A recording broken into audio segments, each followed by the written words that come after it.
and unfair, but the villain gets it in the end, so bear with me. I'm a matchmaker, and when I interview people, we go over relationship histories, and this is Tammy's story.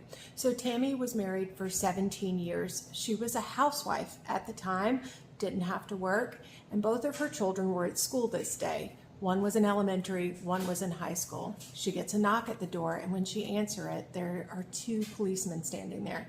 There were no niceties. They just said, hey, you know your babysitter that lives next door? We think that she's having an affair with your husband. Affair is an interesting choice of words, because the reason why the police were called was because this girl was 15 years old. Tammy's in shock and she can't speak because she knows this girl. I mean, she's in the same class as her daughter that is a freshman in high school. After the initial shock of the information she was getting, her first words were, I need some proof. I need some hard evidence or something because I know my husband to be a dedicated father and he supports this family. They say they can't provide her with the evidence because the girl is underage. So all of her texts and calls and all of the evidence is protected. Her husband denies it, of course. When he is presented with her knowledge and the fact that the police were at his house, he immediately says, I would never risk my family like that. He was an attorney, by the way.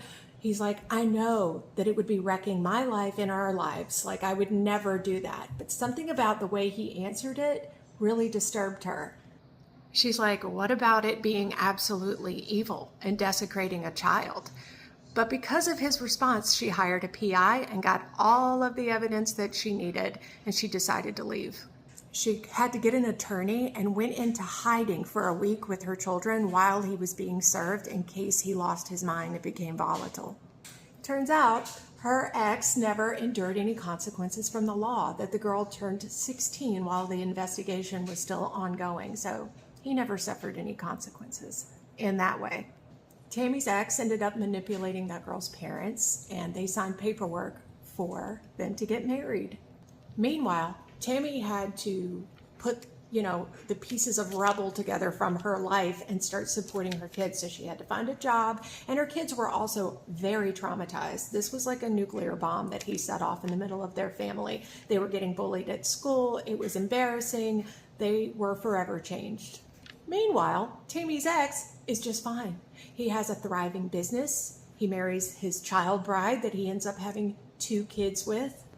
Years go by and Tammy forgives him. She said, honestly, it was so disturbing and I just wanted peace and I had to co-parent with him and I saw how my kids suffered, so I just let everything go.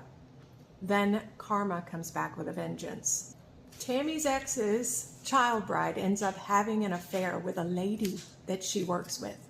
That lady's husband finds out about the affair, shows up at their job with a pew-pew and tries to kidnap them. They were both on the receiving end of some lead. The child bride ended up spending the rest of her life in a wheelchair, and he, very shortly after, suffered from 2 strokes and a heart attack.